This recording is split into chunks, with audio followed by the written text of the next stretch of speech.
Good morning dear students. तो देखिए, संयुक्त राष्ट्र संघ का न्याय अधिकार। देखिए, सदस्यता का सवाल एक गंभीर सवाल है, लेकिन इसके अलावा भी विषयों के सामने कुछ ठोस मसले हैं। इसकी 5 मेंबर्स कंट्री हैं बेटा, तो ये भी क्या है, एक गंभीर सवाल है जिनके पास वीटो पावर है। संयुक्त राष्ट्र संघ ने जब अपने अस्तित्व के 60 साल पूरे किए तो इसके सभी सदस्य देशों के प्रमुख इस सालगिरह को मनाने के लिए 2005 के सितंबर में इकट्ठे हुए। इस अवसर पर मौजूदा स्थितियों की समीक्षा हुई। इस बैठक में शामिल नेताओं ने बदलते हुए परिवेश में संयुक्त राष्ट्र संघ को ज़्यादा प्रासंगिक बनने के लिए निम्नलिखित कदम उठाने का फैसला किया। ठीक है, तो कौन कौन से कदम उठाने का फैसला किया वो हम यहाँ पर देखेंगे। ठीक है, तो देखिए,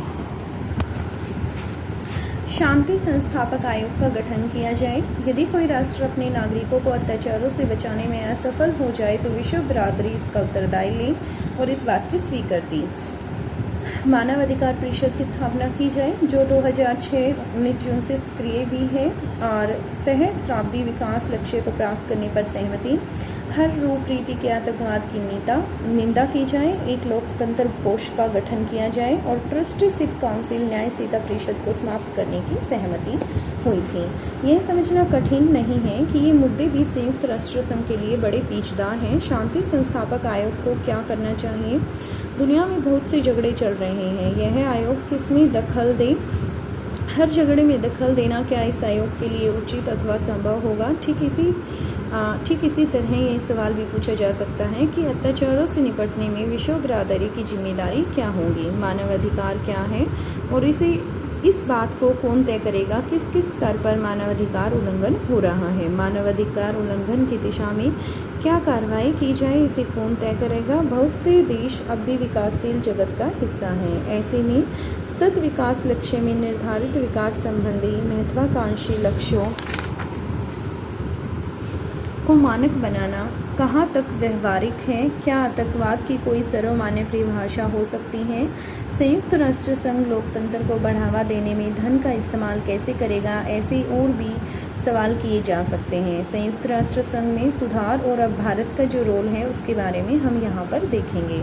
तो भारत ने संयुक्त राष्ट्र संघ के ढांचे में बदलाव के मसले को कई आधारों पर समर्थन किया। भारत का मानना है कि बदले हुए विश्व में संयुक्त राष्ट्र संघ की मजबूती और दृढ़ता जरूरी है। भारत इस बात का भी समर्थन करता है कि संयुक्त राष्ट्र संघ विभिन्न देशों के बीच सहयोग बढ़ाने और विकास को बढ़ावा देने में ज़्यादा बड़ी भूमिका निभाए। भारत का विश्वास है कि संयुक्त राष्ट्र संघ के एजेंडे में विकास का मामला प्रमुख होना चाहिए, क्योंकि अंतर्राष्ट्रीय शांति और सुरक्षा को बनाए रखने के लिए यह जरूरी पूर्व शर्त है।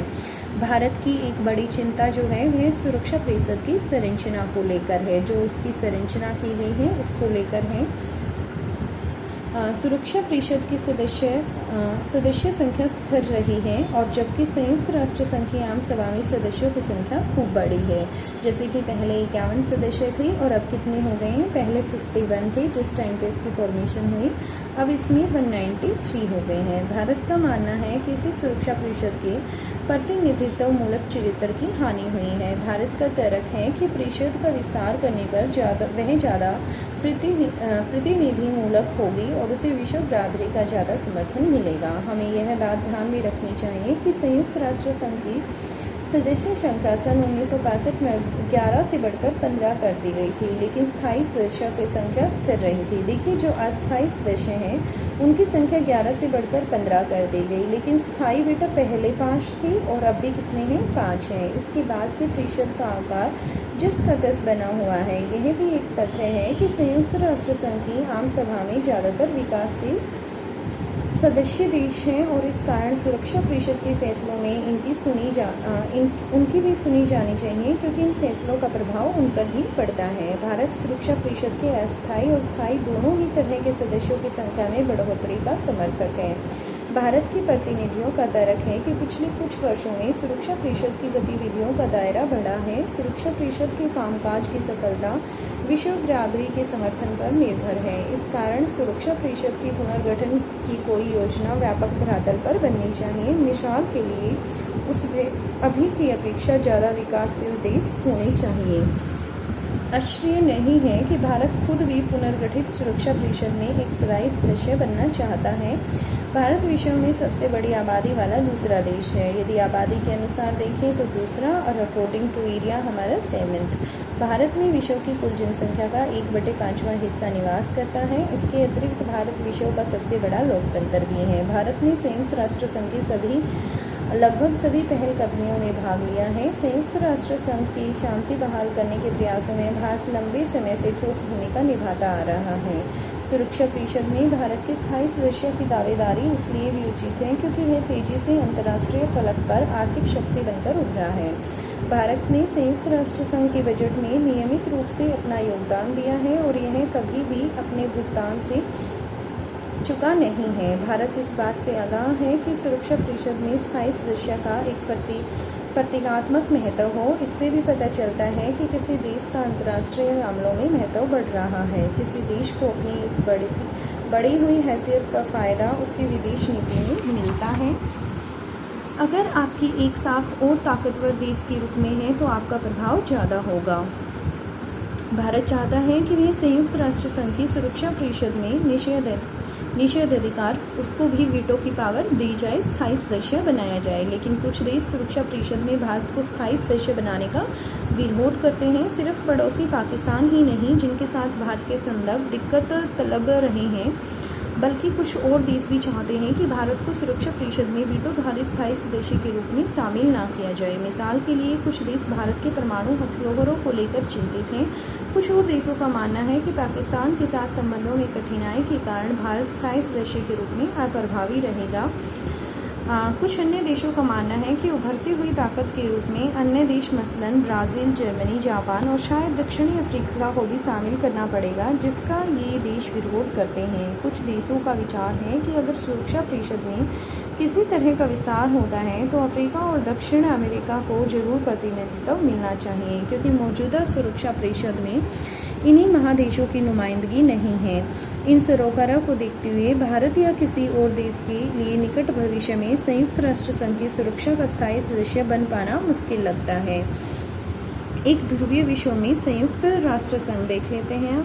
संयुक्त राष्ट्र संघ के ढांचे और प्रक्रिया में सुधार से कुछ लोग देशों की आशा भी बंधी रही है कि इन बदलावों से संयुक्त राष्ट्र संघ एक ध्रुवीय विश्व में जहां अमेरिका सबसे ताकतवर देश है, उसका कोई गंभीर प्रतिद्वंदी भी नहीं है, कारगर ढंग से काम कर पाएगा। क्या संयुक्त राष्ट्र संघ अमेरिकी प्रभुत्व के विरुद्ध संतुलनकारी भूमिका निभा सकता है? क्या यह संगठन शीर्ष विश्व और अमेरिका के बीच संवाद कायम करेगा कि अमेरिका को अपनी मनमानी करने से क्या यह रोक सकता है? अमेरिका की ताकत पर आसानी से अंकुश नहीं लगाया जा सकता। पहली बात तो यह है कि सोवियत संघ की गैर मौजूदगी में अब अमेरिका एकमात्र महाशक्ति है। अपनी सैन्य और आर्थिक ताकत के बूते पर वह संयुक्त राष्ट्र संघ या किसी अन्य अंतर्राष्ट्रीय संगठन की अनदेखी कर सकता है। दूसरे, संयुक्त राष्ट्र संघ के भीतर अमेरिका का खास प्रभाव है। वह संयुक्त राष्ट्र संघ के बजट में सबसे ज़्यादा योगदान करने वाला देश है। अमेरिका की वित्तीय ताकत बेजोड़ है। यह भी एक तथ्य है कि संयुक्त राष्ट्र संघ अमेरिकी भू क्षेत्र में स्थित है और इस कारण भी अमेरिका का प्रभाव इसमें बढ़ जाता है।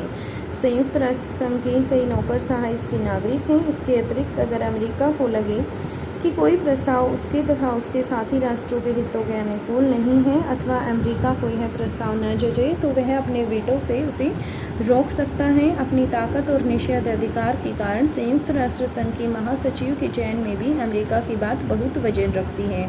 अमेरिका अपनी इस ताकत के बूते शेष विषयों में फूट डाल सकता है और डालता है ताकि उसकी नीतियों का विरोध मंद पड़ जाए। इस तरह संयुक्त राष्ट्र संघ अमेरिका की ताकत पर अंकुश लगाने में खास सक्षम नहीं है। फिर भी एक ध्रुवीय विश्व में जहां अमेरिकी ताकत का बोलबाला है, संयुक्त राष्ट्र संघ अमेरिका और शीर्ष विश्व के बीच विभिन्न मसलों पर बातचीत कायम कर सकता है और इस संगठन ने ऐसा किया भी है। अमेरिका नेता अक्सर जो हैं संयुक्त राष्ट्र संघ की आलोचना करते हैं, लेकिन वे इस बात को समझते हैं कि झगड़ों और सामाजिक आर्थिक विकास के मसले पर संयुक्त राष्ट्र संघ के जरिए 190 राष्ट्रों को एक साथ किया जा सकता है। जहां तक विषयों की बात है तो उसके लिए संयुक्त राष्ट्र संघ ऐसा मंच जहां अमेरिकी रवैये और नीतियों पर जो अंकुश लगाया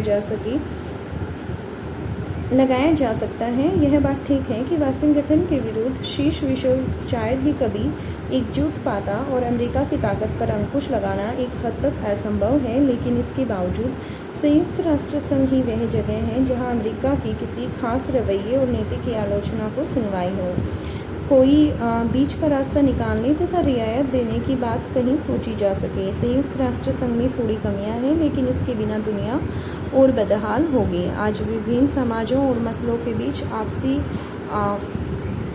आपसी तार जुड़ते जा रहे हैं और इससे पारस्परिक जो निर्भरता है वह सिद्ध कर रही है कि आने वाले दिनों में विश्व में पारस्परिक निर्भरता बढ़ती जाएगी। इसलिए संयुक्त राष्ट्र संघ का महत्व भी निरंतर बढ़ेगा। लोगों को और सरकारों को संयुक्त राष्ट्र संघ तथा दूसरे अंतर्राष्ट्रीय संगठनों के समर्थन और उपयोग के तरीके तलाशने होंगे, ऐसे तरीके जो उनके हितों और विश्व बरादरी के हितों में व्यापक धरातल पर मेल खाते हों। ठीक है, क्लियर हो गया, आपका चैप्टर कंप्लीट है। नेक्स्ट क्लास में हम इसकी क्वेश्चन आंसर करेंगे। Clear to you?